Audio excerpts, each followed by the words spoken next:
એવા યુવાનો હશે જે પહેલી વખત મતદાન કરવા માટે જઈ રહ્યા છે. તે લોકો માટે એક પ્રશ્ન છે કે કયા પુરાવા સાથે હું મતદાન કરવા જઈ શકું. તો તમારું ચૂંટણી કાર્ડ છે, આધાર કાર્ડ છે, પાન કાર્ડ છે અથવા તો પાસપોર્ટ છે, તમે કોઈ પણ વસ્તુ આમાંથી લઈને જશો તો તમને મતદાન કરવા દેશે. કેમાં એવા સબળ નેતાઓ આપણા મતદાનના એક મતથી ચૂંટી અને રાષ્ટ્રના નિર્માણમાં આપણે ભાગીદાર બનીએ. આજે અહીંયા લાખોટા તળાવ ઉપર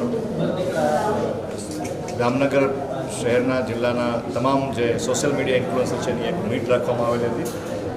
બધા સાથેથી વિચારોની આપલે કરવામાં આવી અને જિલ્લામાં તમામ મતદારો વધુ મતદાન કરે એની અનુરોધ કરવામાં આવ્યો અને મતદાન વધારવા માટે શું આપણે થઈ શકીએ, શું આપણે કાર્યવાહી કરી શકીએ એ બાબતની તમામ ચર્ચા કરવામાં આવી અને એક ખૂબ સફળતાપૂર્વક આજે અમારા જિલ્લાના તમામ વહીવટીતંત્રના તમામ અધિકારીઓ, જિલ્લા પોલીસ વડા, જિલ્લા વિકાસ અધિકારી શ્રી અને નાયબ મ્યુનિસિપલ કમિશનર અને ડેપ્યુટી કલેક્ટરશ્રી બધાની હાજરીમાં એક સરસ કાર્યક્રમ થશે.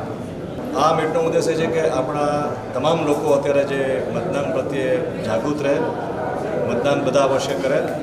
ખાસ કરીને મહિલાઓ આ તબક્કે વાત કરીશ કે મહિલાઓ પણ આ મતદાન કરે અને એ મતદાન પાર્ટિસિપેટ કરે. આપણા જેટલું મતદાનની લોકોનો ભાગીદારી વધશે એ વધારે લોકશાહી મજબૂત થઈ શકે. એટલે મુખ્ય હેતુ વધુ લોકો મતદાન કરે અને આ લોકશાહીની જે મોટી પ્રોસેસ છે આખી એમાં ભાગીદાર બને અને પોતાના રાષ્ટ્રની સેવાનો એક તક ઝડપી લે એવી એક વિનંતી કરવાના હેતુસર સોશિયલ મીડિયા મારફત તમામ એના લોકોના સુધી પહોંચવા માટે તમામ લોકોને સોશિયલ મીડિયાના આપ જાણીએ છીએ કે એના ઇન્ફ્લુએન્સર બધા લગભગ ખૂણે જ્યાં કોઈ પણ મીડિયા નથી પહોંચતી ત્યાં સોશિયલ મીડિયા પહોંચી શકે છે. તો એના મારફત અમે દરેક મતદાર સુધી પહોંચવા માગીએ છીએ અને એમને વિનંતી કરવા માગીએ છીએ કે એ મતદાન અવશ્ય કરે.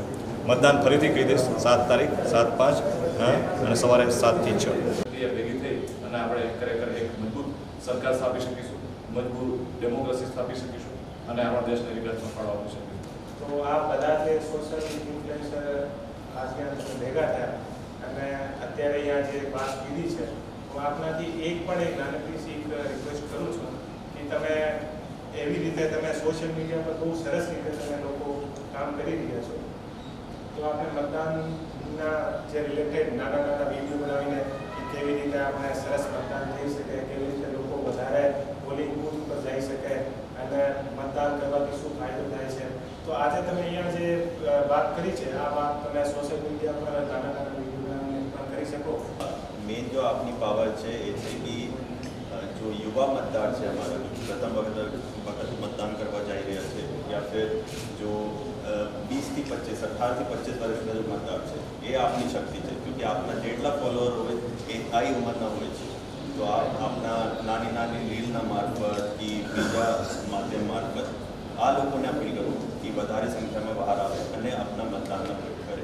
મતદાનના દિવસે આપે આપનો ફરજ, આપનો ભારતના નાગરિક તરીકેનો ધર્મ નિભાવ્યો હશે તો અમારા ત્રણેય રેસ્ટોરન્ટ, પહેલું સ્પેશિયલ રેસ્ટોરન્ટ કેફે જે એરપોર્ટ રોડ પર છે ત્યાં, સેકન્ડ વિલિયમ જોન્સ પિઝા જે ગ્રીન સિટી છે ત્યાં, અને થર્ડ આર્ય ભગવતી અગેન સ્પેશિયલ દ્વારા મેનેજ થાય છે. ત્રણેય જગ્યાએ આપને ફ્લેટ 10% ડિસ્કાઉન્ટ અમે આપશું.